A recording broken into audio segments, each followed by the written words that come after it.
you own a half interest with some buddy of yours in a McDonald's, how do you decide whether it's a successful investment?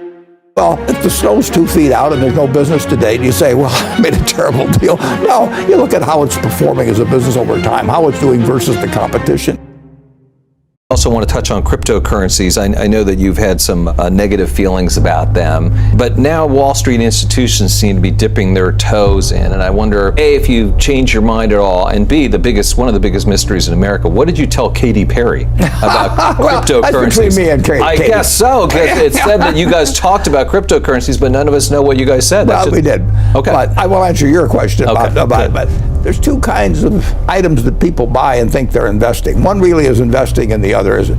If you buy something, a farm, an apartment house, and look to the asset itself to determine whether you've done something, what the farm produces, what the business earns, and so on, you don't really care whether the stock market's open. You can do that on a private basis. In fact, you do it on a private basis if you buy a farm or apartment house generally.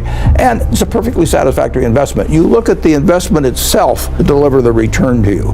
Now, if you buy something like Bitcoin or some cryptocurrency, you don't have anything that's producing anything. You're just hoping the next guy pays more. And you only feel you'll find the next guy to pay more if he thinks he's going to find somebody that's going to pay more. Now, if you ban trading in farms, you could still buy farms and have a perfectly decent investment. If you ban trading in apartment houses or even in equities, if you ban trading in Berkshire Hathaway for the next 5 years, our investors would do fine, over time. But if you ban trading in tulip bulbs, or if you ban trading in some Bitcoin, which nobody knows exactly what it is, people would say, well, why in the world would I buy it? And you aren't investing when you do that. You're speculating. There's nothing wrong with it. If you want to gamble, somebody else will come along and pay you more money tomorrow. That's one kind of game. That is not investing. How much do you think the Chinese economy and markets will ultimately become like the United States? I really don't know the answer to that. What I do know is they have found the secret sauce for themselves, just like we found the secret sauce a couple of centuries ago. And so they have had an economy in the last 60 years or thereabouts.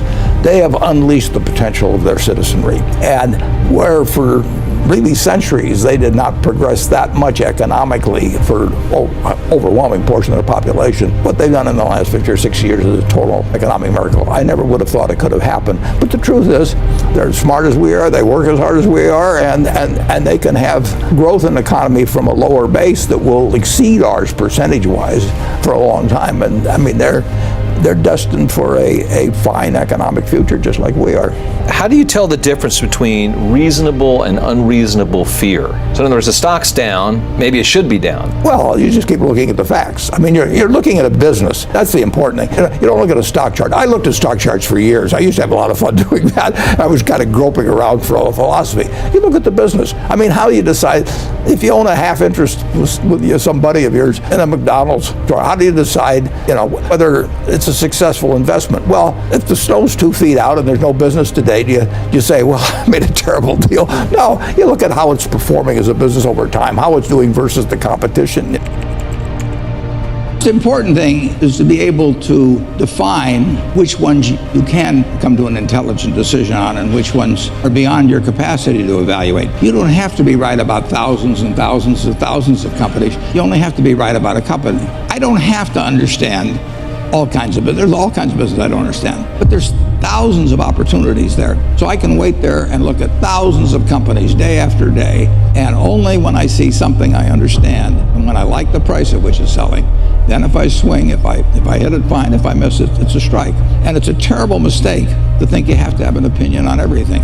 You only have to have an opinion on a few things. You don't need 20 right decisions to get very rich. 4 or 5 will probably do it over time. So I don't worry too much about the things I don't understand. If you understand some of these businesses that are coming along and can spot things on, if you can spot on Amazon, for example, I mean, it's a tremendous accomplishment what Jeff Bezos has done. But could I have anticipated that he would be the success and 10 others wouldn't be? I'm not good enough to do that. Fortunately, I don't have to. I don't have to form an opinion on Amazon, and did form an opinion on the Bank of America, and I've formed an opinion on Coca-Cola. You may have an entirely different field of expertise than I would have, probably much more up to date in terms of the kind of businesses that we're seeing evolve, and you can get very rich if you just understand a few of them and understand their future.